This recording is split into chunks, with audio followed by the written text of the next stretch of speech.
message as well, obviously. The web team. I hope you're all still halfway awake. Might be getting a bit tiresome by now, but now it's exciting stuff. AngularJS, which is not from local, but from Google. Kinda, mostly, partially. So what is AngularJS? AngularJS is an open source JavaScript framework made by Google. Assists with running single-page applications. Its goal is to augment browser-based applications with mobile view control capability in an effort to make both development and testing easier. That's what Wikipedia has to say. What does it say to you? Well, it's another framework. So what does it boil down to? What's the essence of AngularJS? I think if it's one thing, then it's the idea of loosely coupled components. You try to make the surface where things touch as small as possible, so you have your reusable things and you test it. The second pillar of it, if I may say so, is using declarative programming for you. So you don't say, hey, create a DOM element and put the name of the person in there. But you just say, hey, this is a list item of people that contains their name. And you'll see that later. It probably makes more sense when you see it. Then, I already mentioned it with loose coupling, but it really is testing as a priority. That's at least what they claim. If you look at it, it's still sometimes quite boilerplatey, set up tests for things, but it's certainly better than something where there was no thought spent on that. And it's focused on single page apps, which is actually not kind of that good for us. So what I'm going to explore today is special cases of Angular, but it's not really its primary goal. So then, let's go for the live coding, shall we? So the idea is, of course, to take the CMS state that Thomas created just before and output that in some halfway pleasing manner. Maybe add some functionality, so you get a feel of what Angular is. So we have a pretty clear menu. Is it readable? Small? Still small? Still small? Huge prompt? Well, it's not that important.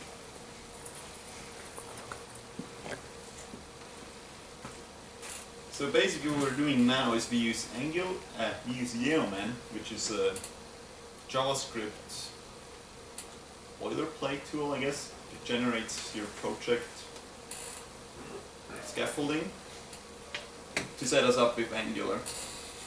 Because otherwise it's quite a few things that you need to really get going. Theoretically you include one script file, practically you want more. So this is asking us a few questions, like if we want to use Twitter Bootstrap. Now internally we have our own template scaffolding for CSS, which is way better. But for you guys, we'll have to do with Bootstrap. Sorry. Oh.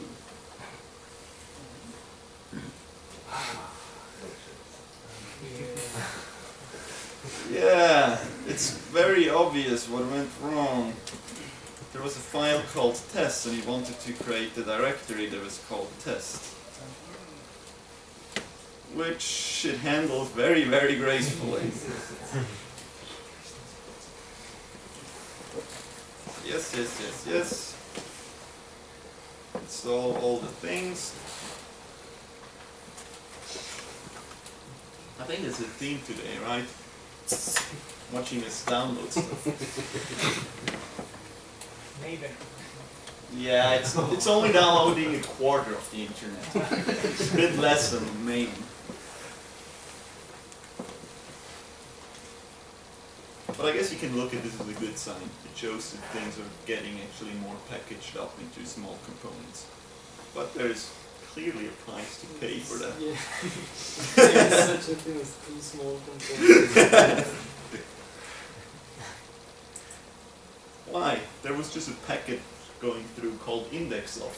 You can guess what that was. So, but actually apart from that it worked. Now the cool thing is this really sets us up with a full stack, doing mini visitation, live reloads, an included server, basically everything. So here we go, we're ready to rumble. Let me do that, so it fits the screen. So this, you can see here, this is the default Twitter Bootstrap boilerplate stuff. So, what we need now, this will probably screw me over.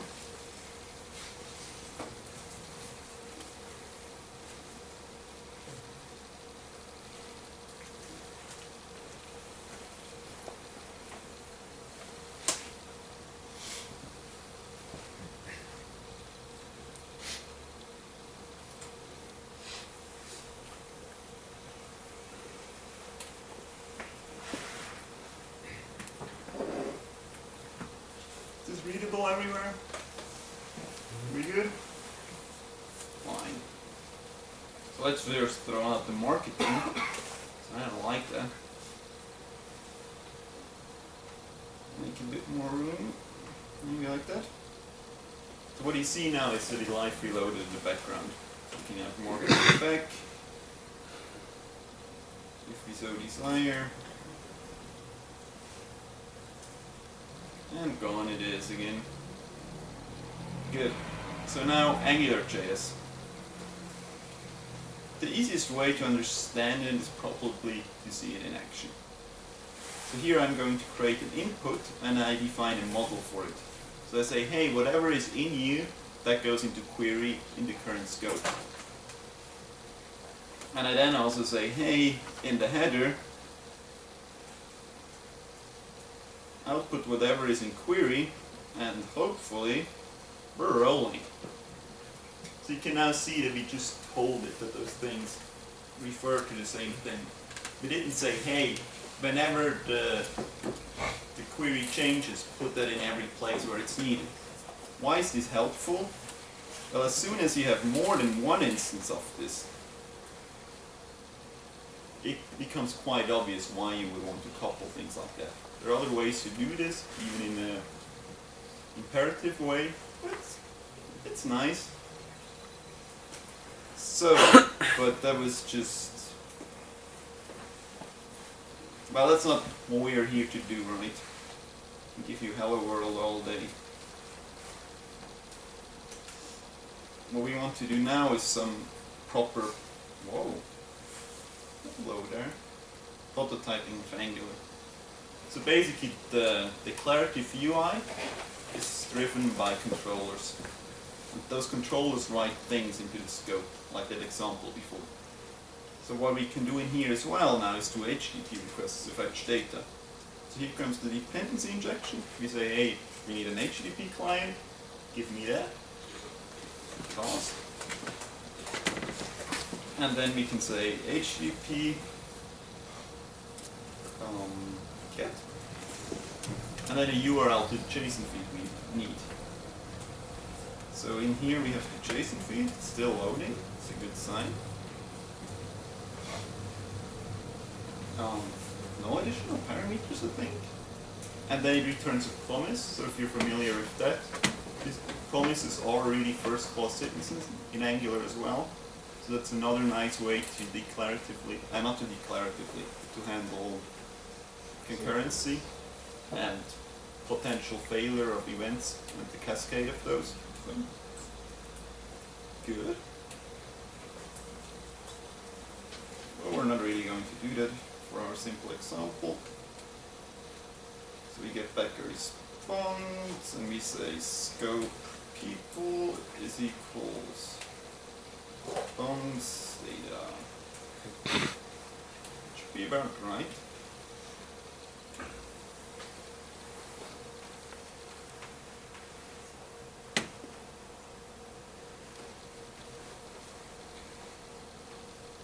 It's just a bit paranoid, but it seems to not complain.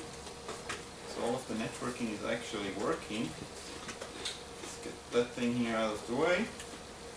And now we need to wire up that JSON data to our HTML. How do we do that?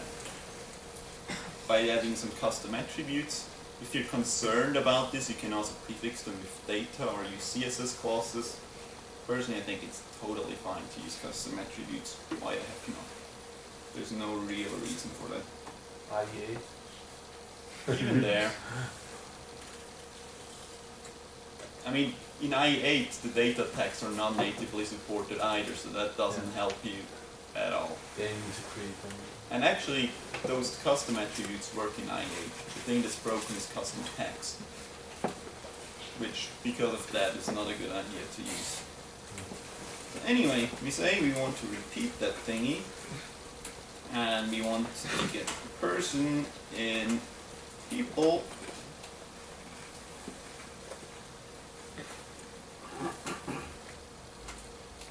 Woohoo!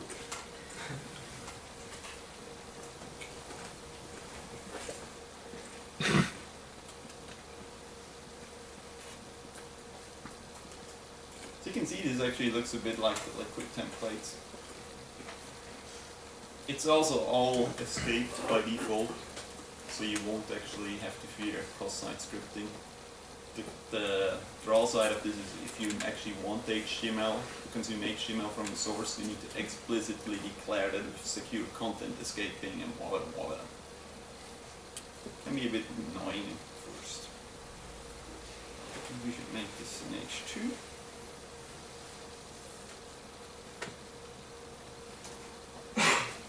So now we want to add more data, but I don't quite know what we have in there, so we do something else.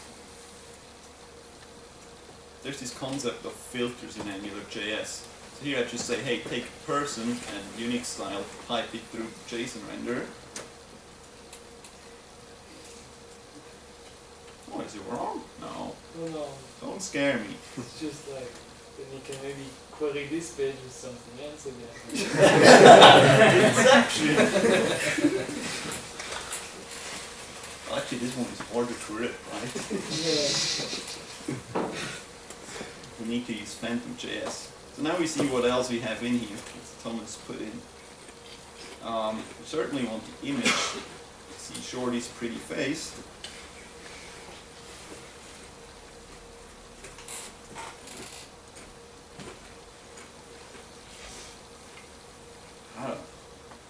Maybe a description.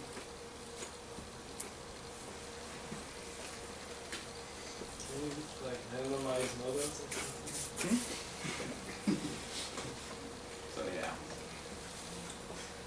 Let's get rid of the JSON. Good enough. You're missing the hot or not button. The hot or not button. So, I don't know. We need to do something more. Could do a Schwanzvergleich. I don't know what's that called in English. So basically you can also apply filters to collections. So we say order by, and then this is a bit tricky. This is a string it wants in here. It's a string of the attribute name that it's going to be ordered by. So this key is called Web Tuesdays. Tuesdays. That works. Yeah. Now, I know that Hetty was here maybe once. So we need to specify a different sorting order. And we can of course see the king of Web Tuesdays with 18 visits. And some other suspects. Patrice is not here today, right? Unbelievable. Yeah, and we also still have this query field here, so it would be kind of nifty if we could make that into a search. We can do this by adding another filter. So we just say filter and then a query, which by default will do an extremely expensive traverse all the attributes of all the objects and search in all of the values, find something, but it's actually good enough. So you can find me on there. So I hope that this was enough to basically show you the wiring of AngularJS and that it is suitable for actually quickly prototyping things where you're just pulling together data from different places. So I get back to my little presentation. I don't know why I put them in there. Found them when searching for the chainsaw juggler. Kind of look cool. So, now what you might be interested in, or not, is how we use AngularJS as well. Because as said, it's for single page apps, which is not what we do. We have a regular website, it needs to be indexable by Google, it needs to work under all crazy conditions, including all the browsers. At the moment it's i8 that's really supported by all this. That works, it's cool. So we've been doing Angular for 3 months, first prototyping, but it quickly crept into production, or actually beta. And I would say, you can talk to the team when I say, yeah, we like it a lot. We also hate it. We also hate it a lot. And I think part of it is just that the learning curve is kind of steep at the beginning. Debugging, especially until you get how scopes are linked and things are hard. Again, when you begin, you don't quite know how to factor things into tiny pieces. So that actually things become more cobbled together and even harder to debug. There's also things like the dependency injection. It's cool. I like it. But when you dependency inject something called window that contains everything, that's not going to help. Like, DI is cool if you inject something that does one thing, or at least something clearly defined. If you dependency inject something that might do everything, it's useless. But that's enough ranting. In the end, you lost. We have it live on beta.local.ch now, which will soon go into production. And I think I'll just show you something. This is the search form we currently have. It's the HTML of it. You can see it's basically plain HTML with some magic Angular text on it, like the engine model from before. But this works as plain HTML. And let me quickly demonstrate this. Because you might get the feeling, hey, it's for single page apps. It won't work at all unless you have it. Unless JavaScript runs. But that's not the case. So when you go to local and, I don't know, we search for Jeremy, let me see if he lives in Edinburgh. But that's Angular and that's cool, right? What happens if I disable JavaScript? And not click on 9. Load the page. Well, I don't get any autocomplete anymore, but it still works. It's fine. So you can actually use AngularJS in a backwards compatible way as well, doing progressive enhancement, which is really cool, which wasn't quite clear for us. And again, this is how it's done. Probably not as interesting as I thought it is. So is it any good for a website like ours that needs to be relatively fast, needs to work across all kinds of crazy browsers? I would say yes. So far what we've seen from the beta, what we've seen from working for it with our team, I think, yeah, it's a good idea. It helps. It's also a lot of issues. The price we pay for it in the critical part is relatively small. So this is the time before the page first renders. This is basically just because we have the JavaScript loaded at that time. This is like 25 milliseconds, which is basically just the first pass of parsing, measured in Chrome. In i8 it's a bit more, but even there it's bearable. There's another like 300 milliseconds after DOM ready that Angular takes to fiddle and hook up everything.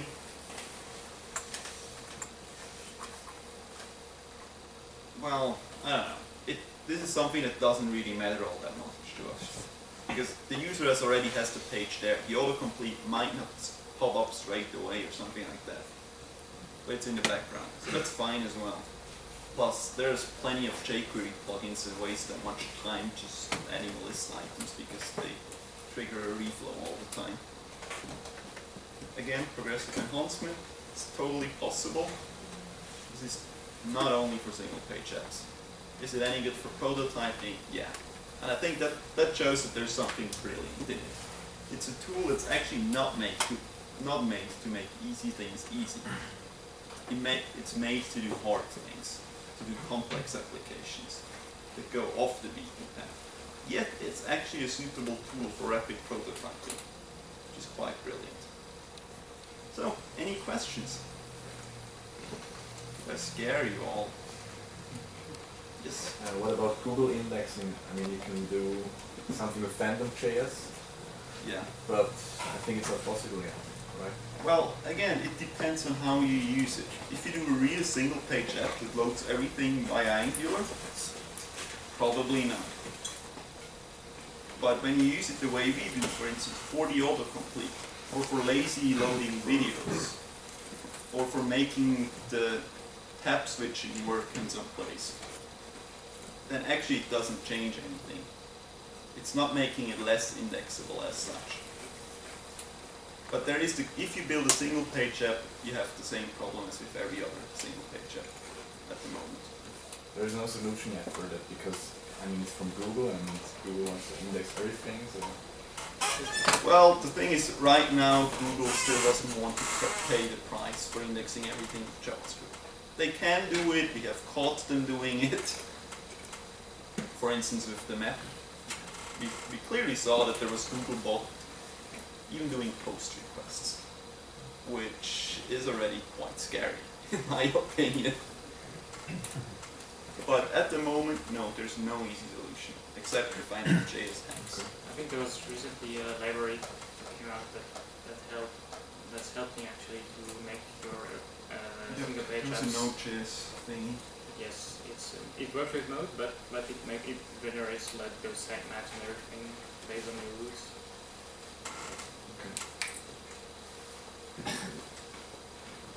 Any more questions?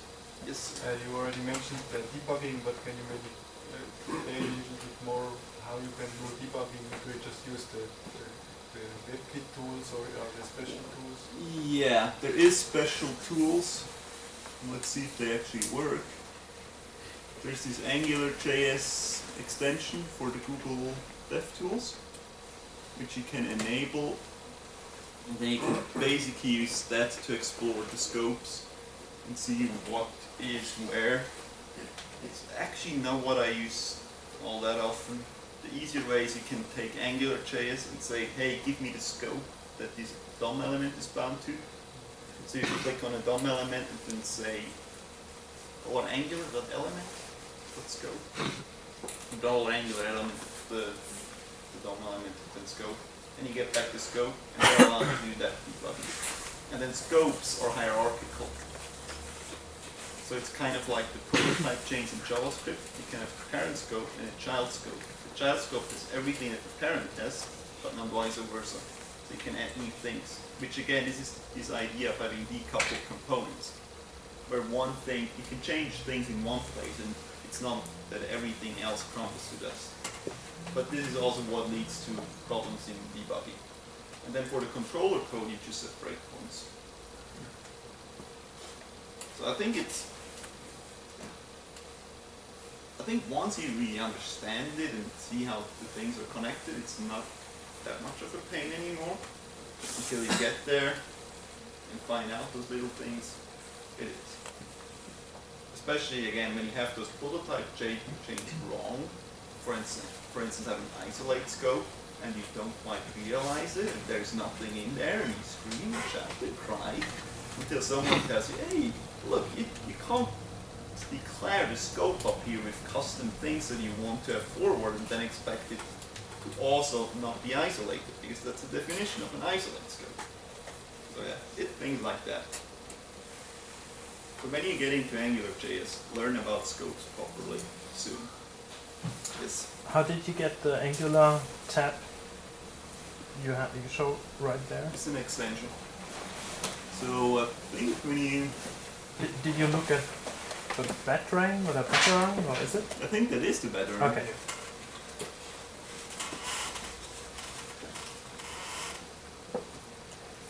Yeah, AngularJS better. Okay. Yes. How do you actually do this progressive enhancement? I mean, if you don't have JavaScript enabled and you have only AngularJS, then you must have something in the backend which does this job. And if you say don't use Phantom.js, then you have, I guess you have to duplicate some code.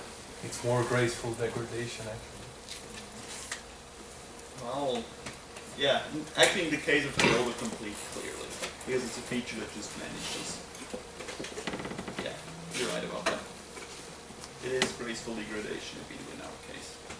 But basically you can write HTML that is working with Angular and that is also still validate, or not valid HTML maybe, but working HTML. And one of the things you have, it's transpods, where you can say, hey, I have a directive, this kind of a custom element type, and you have something inside, and you can then put that, use that again inside of the directive. But you'll understand it once you need it. But I mean, still you have to do something on the server side to like, I mean, you have some controllers on Angular which you have somehow also on the server side. Like It will be a post fetch the request. data, for Backend example. exposes some sort of API, and if JavaScript is not available, you just submit the form, and then hopefully your backend responds to whatever has been submitted as well.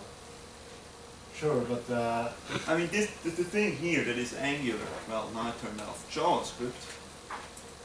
So now JavaScript is off and nothing happens in here, in this form. sure. Now, when I have Angular on, Angular initializes and does its thing inside of the very same page. And provides us with that autocomplete. Yeah, sure, but when you submit the form, then you have to have this data. That's from just our somewhere. Rails app. That's just what existed before. So yeah, so it is So the Rails app exactly, that has so it controls and actually- views and stuff. So you're using Angular really only here. It has no routes to other other We're pages using it and as so a on. website, it's not a single page app. Which version are you using? I don't know Angular? if 1.2 is still in RC. Or No, it's 1.2 out. is stable, It's and out. we are, I'm not sure if you're using RC3, which I think became final, or if you're already at 1.2, but yeah, the 1.2 stuff, because they have fancy animations. Yes. You mentioned testing, very good integrated testing in Angular. Are you using it? Yes. I can show some tests. Can you show preferably tests for directives? Yes, I can show you a directive test. I think. Let me get the chair again.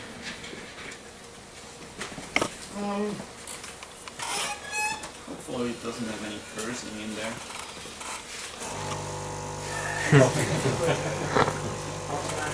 That's amazing.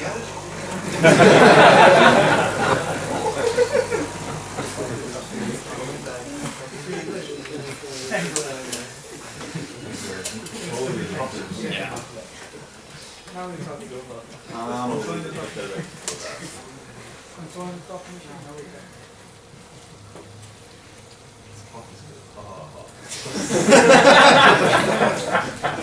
Finally, a use for CoffeeScript!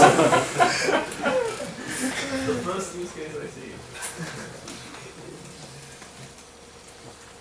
So this is, for instance, on the website, we have this lazy loading directive, which, as you can see, loads in these things deferred, because the backends are a bit slow and we want to have them decoupled.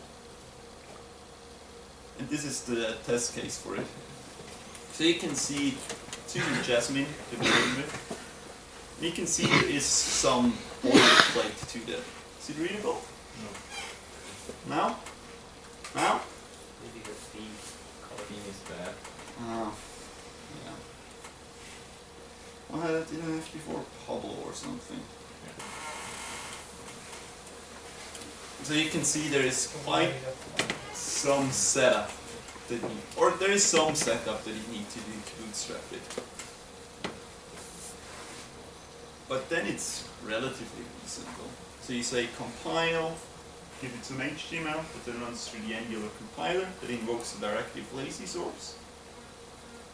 And you give it the scope that you've created, which is our root scope.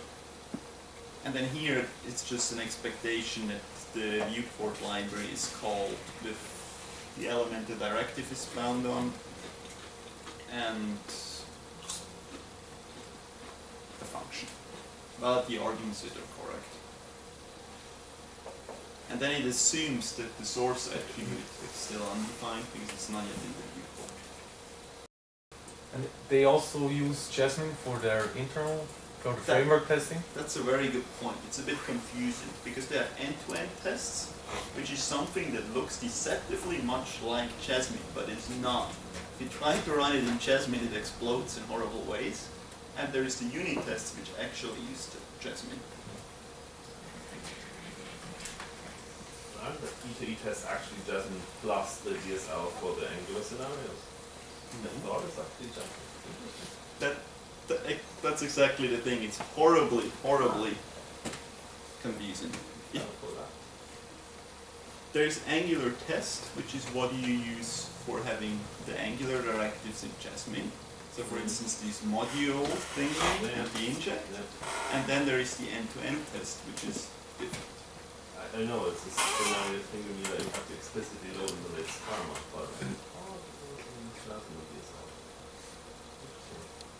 and then of course you can just... Can you tell me how you handle unification? Yeah, by explicitly, right. Well, maybe I need some explanation. The thing is, the way dependency injection in Angular works is by reflection on the arguments to a function. Now when you minify it, those argument names usually get mangled. So instead of $HTTP, it's just H or whatever. And then the dependency injection breaks. There are two workarounds to this. One is to have a smart pre-minification step that takes care of this. Or there is the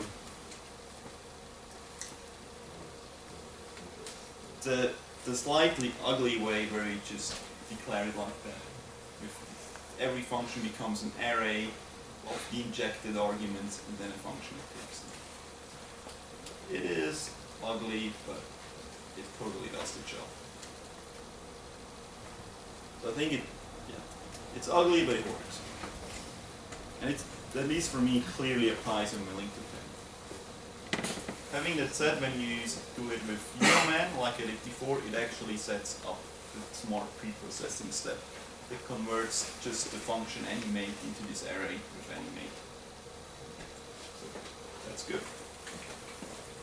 But yeah, if you don't do that and minify, you'll only notice once you're in production that everything explodes, which is subject to. So, and I guess we're through.